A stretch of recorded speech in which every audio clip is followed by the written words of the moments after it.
দেখতে দেখতে সময় চলে এলো, একদিন দুদিন 3 দিন করে দিন গুনতে গুনতে সময় চলে এলো আমার এই বাড়িটা ছেড়ে দেওয়ার। মন তো খারাপ লাগছে, একটু একটু করে জিনিসপত্র গোছাচ্ছি, মনটা ভীষণ খারাপ লাগছে। এতগুলো বছর এখানে ভালোবেসে সুন্দর করে থাকলাম গুছিয়ে, বাড়িটা আবার কে নেবে, এসে কেমনভাবে রাখবে। যখন বাড়ির দেয়ালগুলোর দিকে তাকাচ্ছি ভীষণ কষ্ট হচ্ছে, কিন্তু কি করব, নিয়তির খেলা, বাড়িটা ছেড়ে আমাকে চলে যেতেই হবে। তোমরা সবাই কেমন আছো? আশা করি ভালো আছো। আজকে কাঁকড়া দিয়ে কচুরলতি বানিয়েছিলাম, একদম একটা নতুন রেসিপি। সেই জন্য নতুন রেসিপি বলেই রেসিপিটা শেয়ার করলাম। আমি কচুরলতিটা একটু ভাবিয়ে নিয়েছিলাম, ভাবিয়ে নিয়ে তারপর সেটাকে একটু ঠান্ডা করে তারপরে আমি সব কাঁচা মশলা কচুরলতিতে দিয়ে ভালো করে মেখে আমি প্রায় আধা ঘন্টা রেখে দিয়েছি। তারপরে কচুরলতিটা আমি বানিয়েছি। আমি কি করব, কদিন পরেই চলে যাব, সেই জন্য রান্না খাওয়া কিছুই ভালো লাগছে না, ভিডিও সেভাবে দিতে পারছি না। যাই হোক, যেতে তো হবেই, কিচ্ছু করার নেই।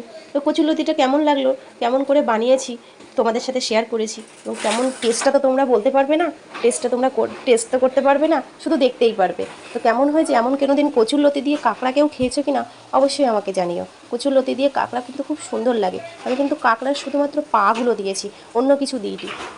আস্তে আস্তে বেশ সুন্দর করে সেই জলটা পুরো টানিয়ে নিয়ে একটু সামান্য চিনি দিয়েছি, আর যা মশলা দিয়েছি সব তো তোমরা দেখেইছো। কেমন হয়েছে অবশ্যই একটা কমেন্ট করে যেও, আর লাইক করতে ভুলো না।